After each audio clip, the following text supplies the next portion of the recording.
from my computer to YouTube, easier than I expected.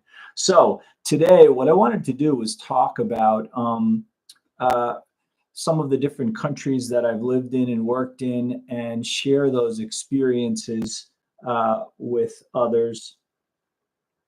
Uh, the main purpose, though, is to help other people to, depending on what their goals might be, if they wanted to live in another country, to move to another country to live there, or just to go for a short time and check it out. And there's a lot of different reasons that people might decide to go and live in another country in South America, Central America, Mexico, just south of us, or maybe even a European country or in Asia. Some people go because for different religious reasons, believe it or not. Other people go for financial reasons. There's a lot of retired Americans and Canadians, and even some Europeans who are living down in Costa Rica and Panama and Ecuador and Mexico, probably in other countries around Central America, but those seem to be some of the more popular ones because they're relatively safer than and not so far away. You're in basically in the same time zone, and so they go for that reason. Um, Other people, I imagine, with all of the things that are going on, depending on what your perspective and point of view is on the world, with all the things going on in the country politically too, that might cause some people to just start to think that they need to move somewhere else. Some people are just adventurers and they want to live in another country. And I really enjoyed living in other countries because when you're living there, it's not like you're on vacation or a tourist completely. And yet, even though you might be living there and working there, you also don't feel, it doesn't feel the same for me anyway, when I'm living and working in the US.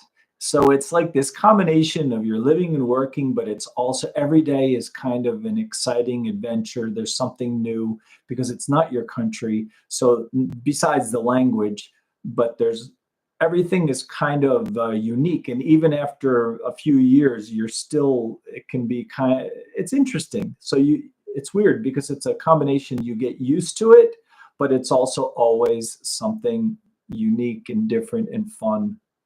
Maybe not always so fun.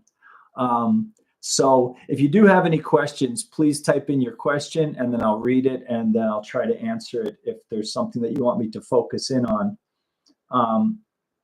So actually, I wanted to tell you about, in all, I've been to 22 countries. I'm probably missing one or two, but I've been to 22 countries. Now, I've met people who have been to many more countries than that. So, but still, I've been to 22 countries. But more significantly, I've lived and worked in. I've lived in 8 countries, but I've lived and worked in 7 countries. And some of those, even some of those 7 countries, when I really thought about it, the work experience wasn't that long.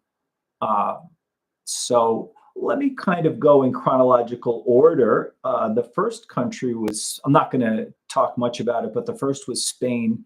The first time I ever left the US, got on a plane and went to another country, I was on my own. I was about 22 years old and I was in college, and it was a semester in Madrid in Spain, and traveled all around Spain. It was a great experience. And actually since then, since I was 22, I've probably been out of the country every year since, almost, not completely, but for one reason or another, either living and working or on vacation, I've been out of the US. And then I was out of the US for living and working for about 20 years straight, from about the year 2000 to 2020. So I was in Spain, and then traveled through France and Italy, but all of that was, school and vacationing. So I don't really count that as you see a country completely differently when you're on vacation or if you're a student than if you're actually working there and living there, dealing with the people and things like that. So the other countries were Colombia, Germany, but those are also kind of on vacation. And then finally, when things got more serious, that was around June of 1999. I went down to Chile with some friends. We went to Chile and we thought we were going to live there. And we did live there, but only for about 6 months. For different reasons, we had to leave. Maybe I'll get into that sometime in the future. But Chile, the people were really nice. The weather can be kind of extreme. It's a very long country from north to south, but very narrow from east to west. Only about an hour wide, but it's days long from north to south. And I know that because we took a bus from south of Santiago, which is in the middle of the country, all the way up to Peru. And then I spent about 7 years in Peru. I really liked that. Then went up to Colombia for about 1.5 years, then over to Costa Rica for only 6 months, and Panama for about, I can't remember, around 2 years. And then came back to, well, in Panama, I met my wife, and she's not Panamanian, she's American. But then we went back to the States for just a short time, and then went back to Peru for about 4 years. I'm rounding these numbers off. Then went over to China for 3.5 years, back to the States for a little bit, and then over to Ukraine for about 2 years. So are there any longest in the world, right? Longest what? I'm not sure what you mean by that.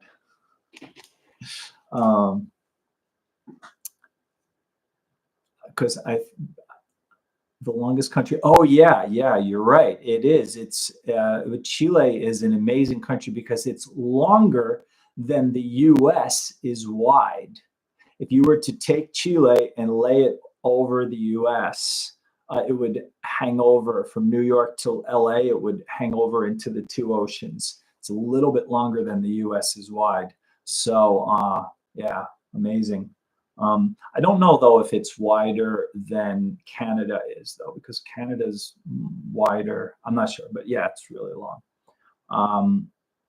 The people there were really nice, but I've had good experiences in most of the countries. So what I decided to do, unless somebody has a specific request, I was going to talk about the last country I lived in, and that was Ukraine, since it's most on people's minds, especially with what's going on. And I'll start off with the punchline, and that is that we left Ukraine 4 days before the war started. So let me tell you about that, and please feel free to write a question in there if you have any question about some specifics. So we were living in, my wife and I, we teach languages, we teach English, and I teach English, Spanish, and American Sign Language. We were living in Ukraine teaching English to a software, all of the employees, most of the employees of a software company over there that works all throughout Europe, actually. And so we would teach in live classes and online at the same time. They had all kinds of technology, so we could be teaching and have the screen, a large screen monitor in the classroom / office, where we could see the students in Italy and France and Mexico and wherever they were. And everyone would interact together and talk, and we could hear each other and see each other. That was really a good experience. So A few things that were interesting about Ukraine. So this was before the war, obviously. It was in 20, but it was during COVID.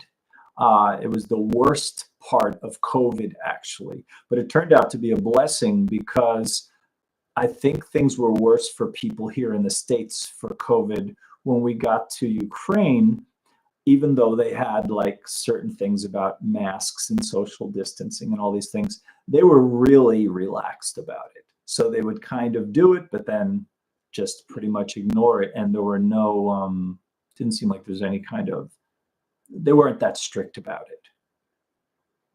So, but it was a little bit difficult because we had to go to the Ukrainian embassy in New York City, and you didn't want to go into New York City.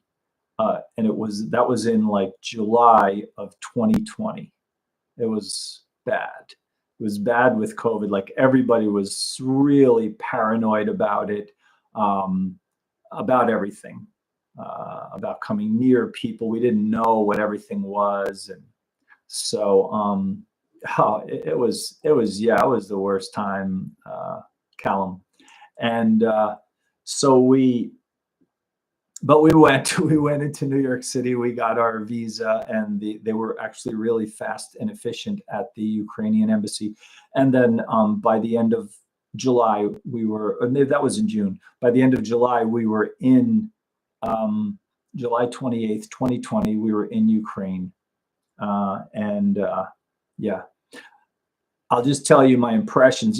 So I never expected to go to Ukraine. I never had hopes or dreams of that. I knew where Ukraine was. I knew exactly where it was even before the war and all that, right next to Russia. I knew that Ukrainians were not Russians, that they were Ukrainians. I knew a little bit about the country. But I still had no desire to go all the way over there to Eastern Europe and right next to Russia, because I knew that Russia had invaded Ukraine and taken Crimea. And so it didn't seem, that was a little bit concerning. But when we talked to the people, of course, what else are they going to tell you? They wanted us to go there and teach. It wasn't a job to be taught completely remotely like so many are now.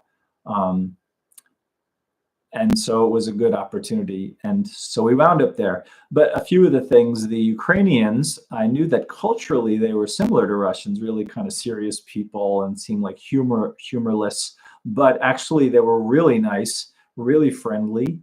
They might not smile in a photo because they think it's phony, but they certainly smile and joke and have a good sense of humor.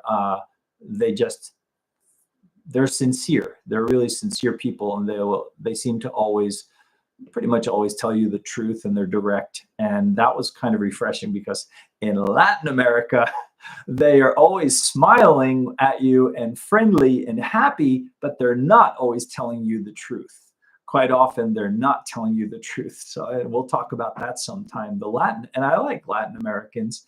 That's my biggest experience. I stayed in Peru for 7 years and then went back for another 4 years. I really like Latin America and Spanish-speaking countries.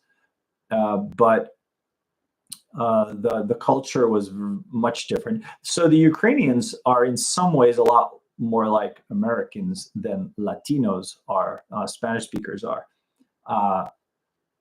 Really, we had a good experience. We traveled all around there. We even went on vacation in the middle of COVID when you weren't allowed to and were unvaccinated.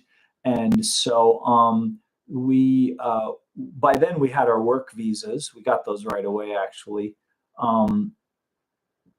Okay, so Callum Hayes says that I have a similar experience with Bulgarian. I worked with nice and direct, and you understand where you stand with them on a personal level. Exactly. Yeah, it's really nice. And I didn't know that. I didn't know that about the culture there.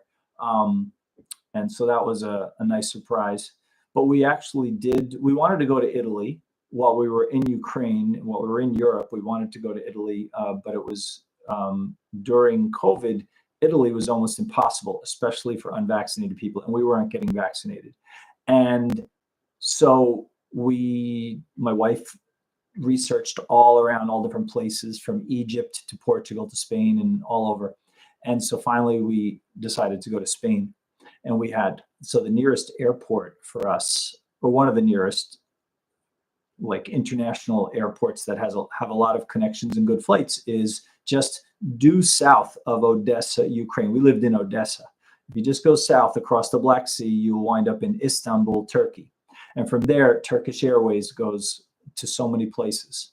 So we went to Turkey to get our connecting flight to Spain. And when we went there, they said, "You're American," right? Because of course we showed our passports. They said, "Where are your vaccination papers?" We said, "Sorry, we don't have any." And they said, "Well, you can't go to Spain if you're not vaccinated and you're American." And we said, "What are you talking about? We set up our flights and everything." And so then we pulled out our Ukrainian work visa card, residency visa. It's just an ID card, a plastic ID card. We showed that, and the guy says, "Oh, you're Ukrainian." He said it like that. That's how I remember it. "Oh, you're Ukrainian." Knowing that we weren't Ukrainian, that we're American. But he said, "Okay, basically this changes the whole story." And they finally let us go because we had they weren't going to let us go as just unvaccinated Americans, but unvaccinated Ukrainians was okay. You know, all of the craziness that we've been through for these last few years, and it's still going on in some ways. So we went to Spain and we had a really nice time. We were there for about 10 days and then came back. And we continued working in Ukraine. And then, so I was always asking my students who became friends, how do you feel about, we knew that Russia was on the border and all around that area close to Ukraine. I said, "How do you feel about that? Tell me," and I would ask their opinion about the Donbass, the whole eastern section of Ukraine and all the conflicts there. And I could see whenever I asked that, if it was one person, they seemed to be a lot more comfortable to give me an answer. When there was a group, I noticed them kind of like looking at each other, thinking about what their answer was going to be before they spoke. So like it told me from their body language that they had different opinions, or they had to be careful about how they expressed their opinions, that not everybody was in complete agreement on that. So now I'll tell you something that the media has completely wrong about and I said this I made a little video about Ukraine about this, and I said it there. The whole idea of them being Russian speakers, they are. In the eastern part of Ukraine, they're Russian speakers. Ukraine used to be part of the Soviet Union for many years. So almost everybody in Ukraine has some familiarity with Russian.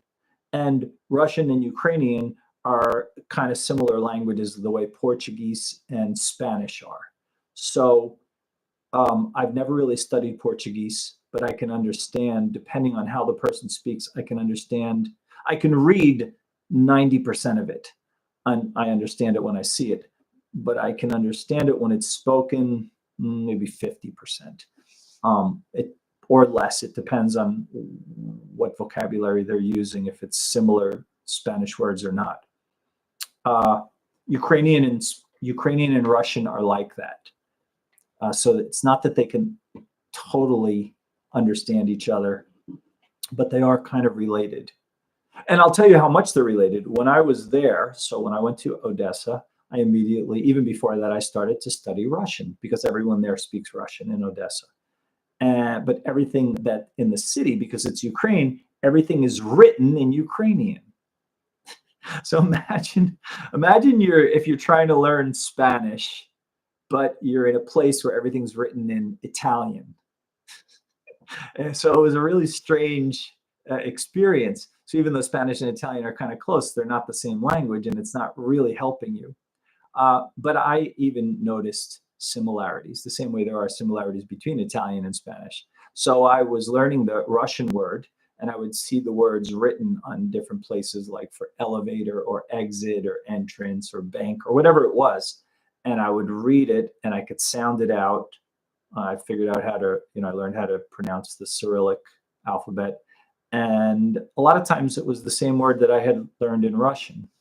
Other times it was a completely different word.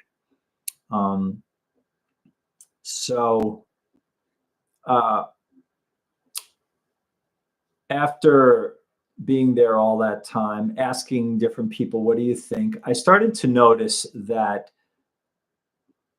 by September, so what was that?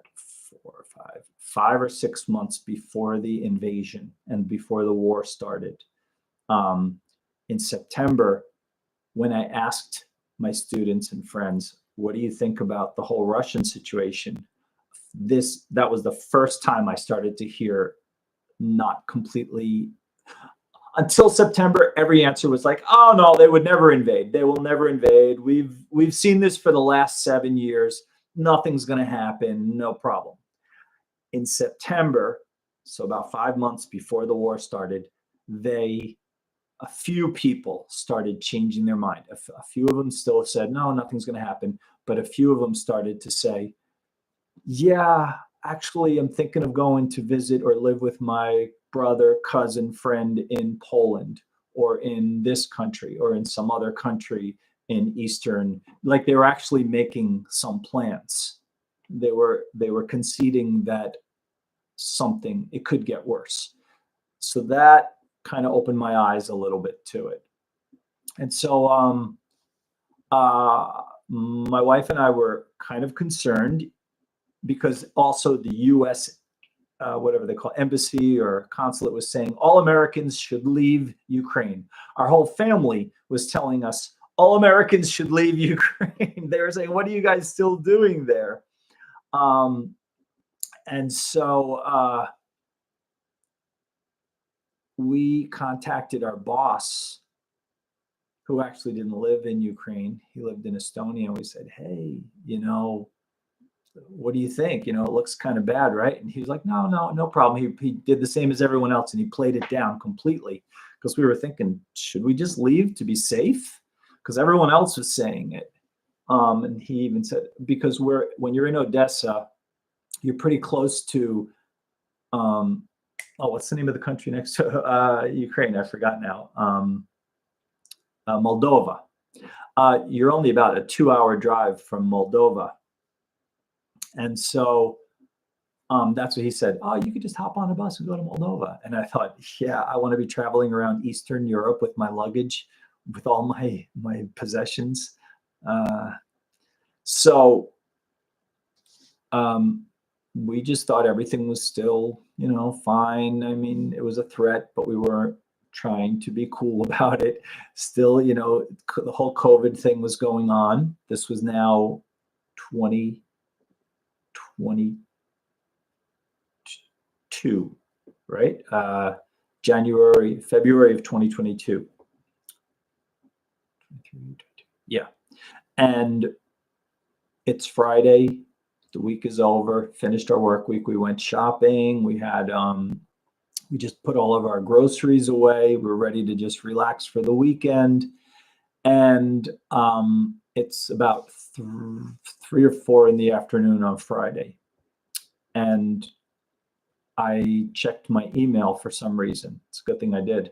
I checked my email, and I get an email from HR from work, and they said, we've just heard that the Russians have crossed the border into Eastern Ukraine. We recommend that for the next 2 weeks, you go to any of these, and they give you like 8 countries that they recommend going to: Poland, Slovakia, Hungary, Moldova, Bulgaria, Romania, all these countries that are all close to Ukraine. And we thought, well, we could go to those countries. We could go to, and now we realized it was serious. We could go to Turkey. A few people went to Turkey, go to Italy, or go to the US. And I thought, this isn't going to last 2 weeks. They're saying 2 weeks, but they've been playing this down the whole time. This isn't going to last 2 weeks. Let's just pack up our stuff, like as if we might never be able to come back. So we were living there for 2 years. Our apartment had all of our stuff in it. You know how easy it is to accumulate stuff, even when you're not trying, when you're living in a place. So we had all of our stuff there, but we only had two suitcases each. And my wife said, what stuff should we bring? And I said, bring everything that only leave stuff that you know you will never see again, because we probably won't be able to come back. But I think deep down inside, we were hoping, oh, we might be able to go back. We might be able to come back. Maybe it is true. Maybe it'll just be for 2 weeks or a month or 2 months or something. So, but we did. We packed, and we had to leave stuff. So we packed everything. Oh, so we came right back home. No, we were home, and so we went right out to the clinic, which is 2 blocks away, and we got our PCR test. Remember, you had to get the tests with the nose and everything in the mouth to check to be able to travel. You had to have that to get on a flight. How things have changed. So we got the test. They were negative, which was good. And my wife got on the computer, immediately booked 2 flights for the next morning. And we never travel on Saturday. We avoid it all. We always rest on Saturday, but this time we said, let's just get out of the country. That was the first time either of us, I think, have traveled on Saturday in a long time like that, to get on a plane. But the next morning, we had all our luggage. We're at the airport. It's January. I remember it was pretty cold, and moving our clumsy luggage into the airport, and we got on a flight at like 10 o'clock in the morning. By around 10:30, we were in the air, and that flight was packed. That flight was full, going from Odessa to Istanbul, Turkey. And then we went from Turkey. It was a direct flight to Boston in the US. We got there, and that's how we got out of Ukraine 4 days before the war started. And then it got really bad. And now I'm in constant contact with some friends that still live there, right in the Odessa area. Oh, and by the way, I wanted to go back. So people in Odessa, yes, they speak Russian. There is yeah, they're okay. I'm going to go back and read all your comments there. It's harder than I thought to speak and read at the same time. They speak Russian, but they do not identify with Russia at all. They feel completely Ukrainian. They speak Russian the same way we speak English. I speak English. That doesn't make me British. Now, we have nothing against the British, right? But imagine some crazy alternate universe where England was invading America. Do you think Americans would suddenly stop speaking English? No, it's their language. So it's the same thing for the Ukrainians. They happen to speak Russian, the eastern half of Ukraine, because of history. And some of them are even ethnic Russians, just like a lot of Americans are ethnically British, or like I'm half Irish. But imagine if you were British, it still doesn't mean that you're not American, that you're not what your country is. And that's how the Ukrainians are. Yeah, they speak Russian. It doesn't make them Russian. It's just a language. They identify with their country. No, but a few of them would tell me that too. They say, yeah, ethnically I'm Russian, meaning that their parents came from, they were from Russia, but they came into Ukraine. And there's a whole complicated history there. But let me see what some of the questions are here. So if there are any questions.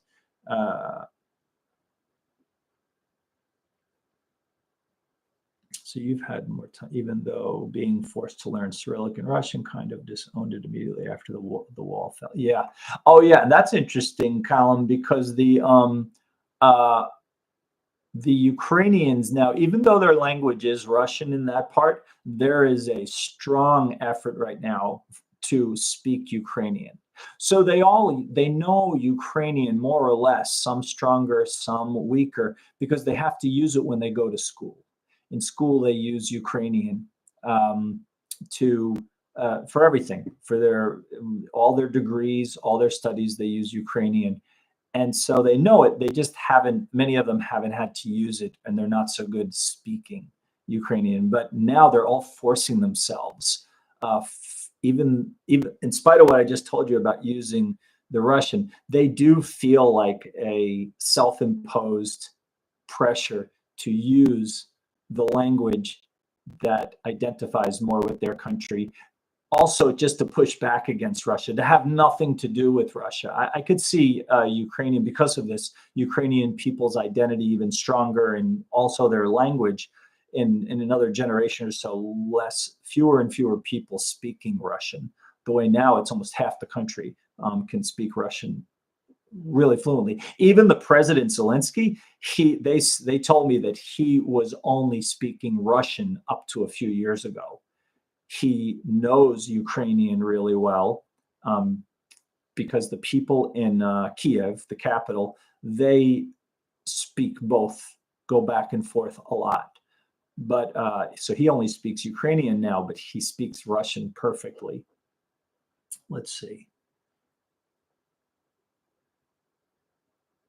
The people there are okay. I haven't heard about anybody ever getting hurt or injured or affected. But one of the things that's interesting is if you're a man, you've probably heard about this. You can't leave Ukraine if you're between 18 and 60 years old, unless you're married and have 3 or more children. So all of my friends that are there have less than 3 children. And the ones who have more have been able to get out, have gone to Canada and Poland and Portugal and Spain and Italy and Germany, a lot of countries.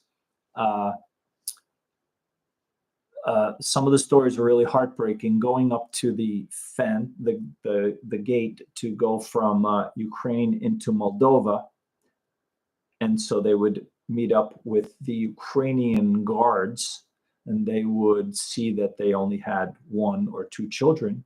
They would say, well, your wife and the children can go, but you have to go back to Odessa. And so then they had to make this decision, Russia's invading our country.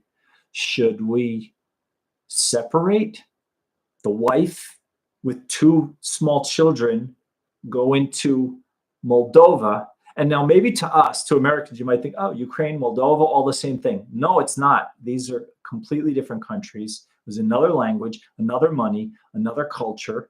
And then even though they're small countries, they're like that. Each country is different over there. So a lot of them went into Poland.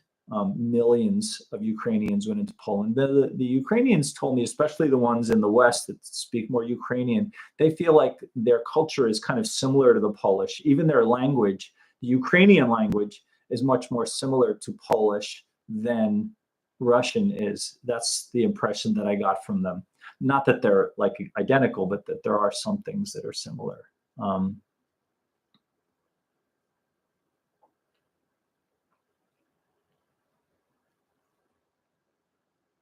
Okay. So, Callum, you said that from when you've talked to Europeans, they say that they're European and not Latvian.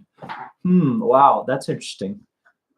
Yeah. So the Italians that I've met, I don't know. I should ask them that. Do you feel like you're just European, or do you feel like you're Italian? I don't know. They always seem pretty proud of their country. But I don't know. Maybe it's different for Latvians. So, well, we're kind of, I'm glad that we finally were able to get on. I learned some lessons about how things work. I've been talking for about 36 minutes now. Are there any other questions, comments? I guess we probably lost some people because of the mix up at the beginning there. I don't know if anyone was. Yes, please, Callum, let's hear your questions. If anyone was hoping that I spoke Spanish the whole time.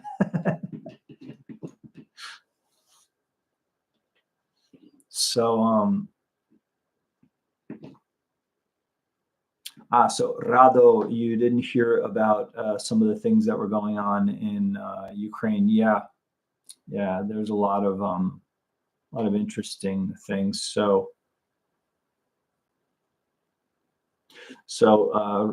Rado says that Ukraine and Polish are more similar than Ukrainian and Russian. Oh, okay.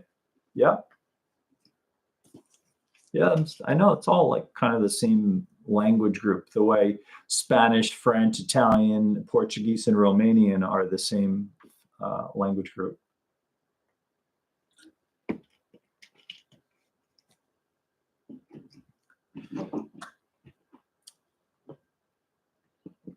So, all right. So I imagine Callum is writing his question out. It's going to be a good one. It's going to be a long one.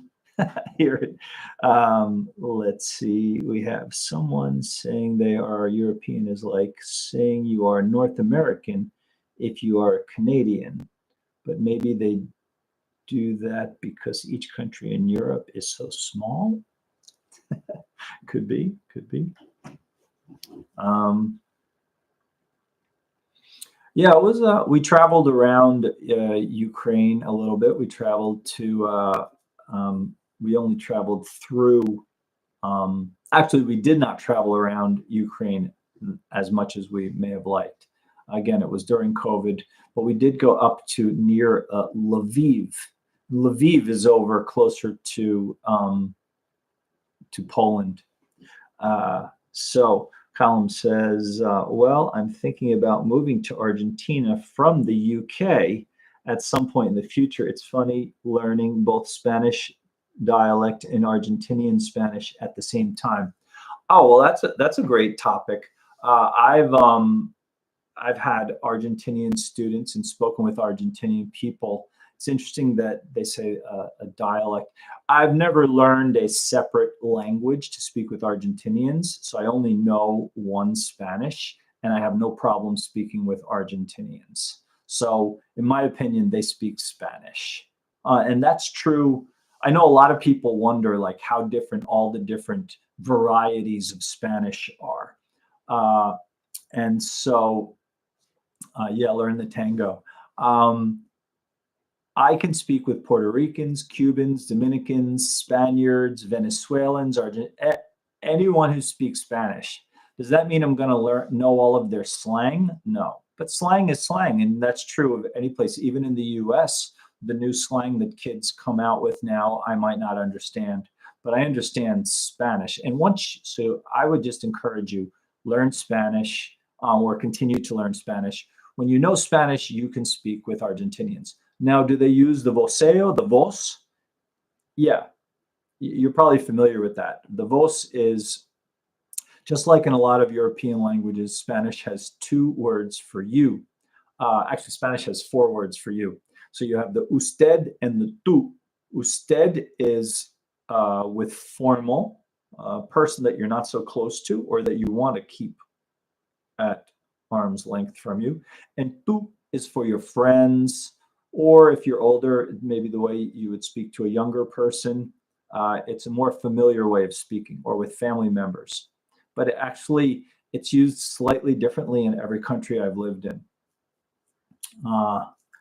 And in Argentina, and also in some spots, a few isolated places in other countries, in Colombia and in Peru, and a few other places, they use this other familiar word for you. It's vos for you. Tú. And normally we learn the word tú for you, for your friends and your family.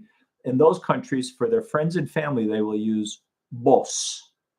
Vos. It's spelled V-O-S, but don't say vos. It's vos. And in the present tense, the conjugation is slightly different. So yeah, you do need to learn that. So instead of saying tú sabes, you know, they'll say vos sabes. So thankfully, in my college course, I was a Spanish major in college. They actually taught us that. It was 1 hour class to explain to us the difference. It was pretty small. So in a conversational context, does this inform the person you're speaking to your place in the social situation? Vos? I'm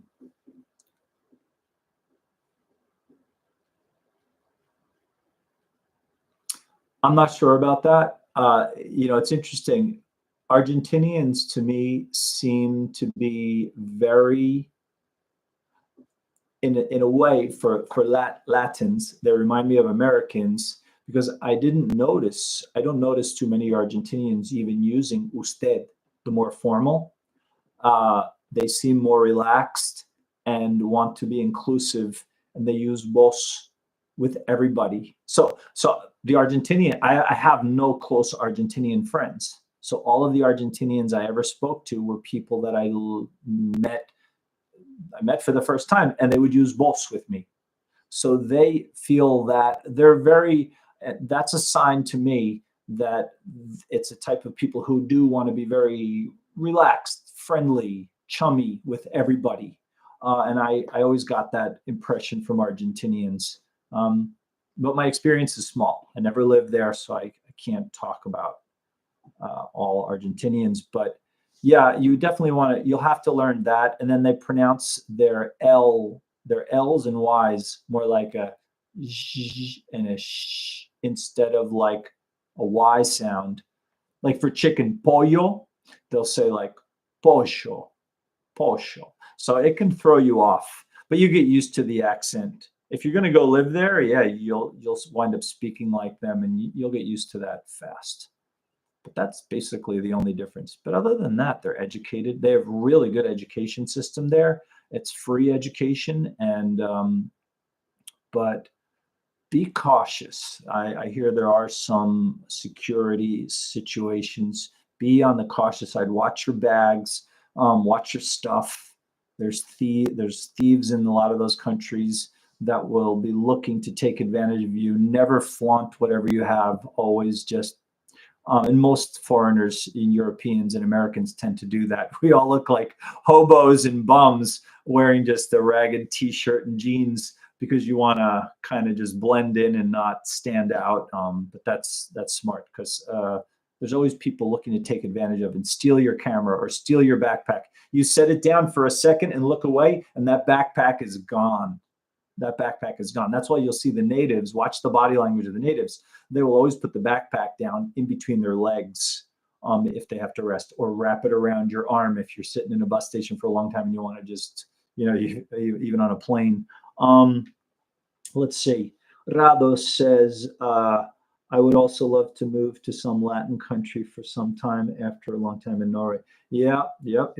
Yeah, it's a good experience. I'd love to talk about that more, about Chile, Peru, Colombia. 2 times I lived in Colombia, once in Bogota, that was many years ago. And then more recently, I lived in Medellin. About 14 or 15 years ago, I lived in Medellin, Colombia. And it's interesting in Colombia, depending on the city, it's almost like living in a different country. The people are much different. The weather is different. Lived in Panama, lived in Costa Rica. Those experiences were shorter, especially Costa Rica and Chile. I was only there for 6 months in each place. So I can't really, even though I worked a little bit, I didn't get so much of an experience. I had good experiences there, but Callum says, it's amazing, actually. I never knew how good their education was. They have full English language courses and strong university degrees. Yeah. I know a lot of people from Peru would go down to Argentina to get their degree. And from the way they would talk about it, like their degree from Argentina, I mean, getting a degree in the US or in a European country would be even more, what's that word? Prestigious. But they were pretty happy with their degree from Argentina instead of getting one right there in Peru. So yeah, it sounds like their education system is not bad, especially since it's free. Even for foreigners who come in from the other countries, they can get a free education. That kind of blew my mind that they can just go into Argentina as long as they can, I guess, pay for their, find a place to live and, take care of themselves. They'll let them go to school for free.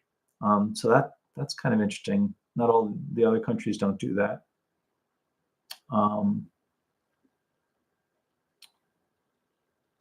Is it something you tended to do when you arrived in a place, just studying people? Oh, that's for me. Studying people. No, that if I understand your question correctly, I just um wow. No, I just enjoy learning about different people. It kind of just happened naturally on its own and organically, different places that I lived in. Okay, so Rado says, absolutely, observations of people are amazing in new countries. Yeah, yeah, yeah, it is. Oh, okay, that was for Rado. Yeah, yeah, it's a great experience if you can do it, even if it's just for a few months. Um, I I do have one recommendation. We're going to get off soon too. I think we can close this up and leave something to talk about in the next chat. But if you do ever decide to move to another country, even if you're just testing it out, my and I'll say this, you'll probably hear me say this a whole bunch of times. When you get to a new country, don't buy anything bigger than a toaster during the first 6 months. Why do I say that? Because I've seen so many people, and I made this mistake myself. As soon as you get there, you feel like, oh, I need this, I need that, I need this, I need that. You probably can afford it, and so you'll go out and because your apartment doesn't have, I don't know, the washing machine or something else. So you go out and you buy stuff. Um, Hello, Iris. And hola, Iris. Saludos desde Indiana. Oh, okay, great. So we're all over the place in England and Poland and, no, Norway rather, and Indiana. All right. Yeah, a lot of people. When I was in Costa Rica, I was helping some people when I was down there, some American people get set up and situated. And one guy, he wanted to buy a car, and I was like, and he just got there. But it really is hard to get around Costa Rica without a car. Other countries like Peru are a lot easier to get around by bus and taxi, and it wasn't expensive either. But Costa Rica was difficult. In Costa Rica, if you didn't have a car, it was like being in the States. You were kind of stuck unless you were in a city area. And so he went out and he bought a car right away. And you might think, that's great. But then he realized, this is why I say don't buy anything bigger than a toaster during the first 6 months. After about 4 or 5 months, he realized he didn't want to live there anymore and he had to sell the car. So they sold the car to him it was a used car at an inflated price. And then when it was time to leave, he had to sell the car at a much cheaper price, because he was at their mercy. Hey, CSPO. And so, and from New Jersey, they realized, they got him coming and going. So yeah, if you ever go to another country to live, to test it out, find an apartment that's fully furnished, even though it's going to be a little bit higher rent. Do that for a few months while you're looking around for other, and we can get into that a lot more next time. But yeah, we did that when we went down to Peru. We were able to rent a room right next to a supermarket, a small apartment, actually. It was like 3 rooms with a little kitchen, but it was right in the heart of the nice part of town. So from there, we didn't plan on staying there because the rent was higher than we wanted, and it wasn't the kind of place we wanted to stay in. But from there, we could go out every day looking at apartments for rent at our leisure. And so we did that for about 2 or 3 months. I don't remember, maybe 2 months. And then we finally found the apartment we wanted in the right place. This is the way to do it. And resist going out and buying things during the first 6 months, because you don't know if you're absolutely. I had already lived in that city, Arequipa, Peru, for 7 years, so I knew what it was like. But if you go to a new country, you don't know if you're going to like it there. At least give yourself 6 months. The real test takes about 2 years to know if you're really going to like living in a country or not. But at least wait 6 months. Don't go out like I did. When I went to Chile, I went out and bought a washing machine and furniture, a bed, a mattress, and all kinds of stuff, all the wrong things. And that's was where I learned I had to give it all away and try to sell it. And you basically get nothing for used stuff. So you wind up just giving it away.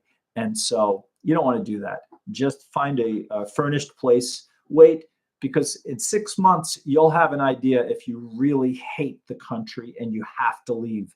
And that way you just wasted money on your rent and not on buying a lot of stuff that you have to then try to sell, and you won't get your money back anyway. Yeah, that would be great. A full video would be awesome, actually, on general things to remember considering when moving. Yeah, and I'd love to talk about that.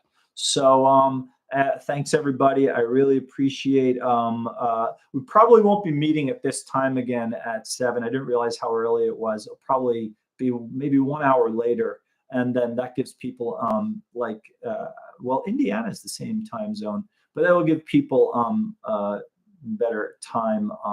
But it will be a bad time for people in Europe, right? Because it's what, 1, 2, 3 in the morning in Europe. So it's kind of late there for you guys, but you probably are night owls like I am. Well, maybe we'll do it earlier in the afternoon. Well, we'll try different times and see what works out best.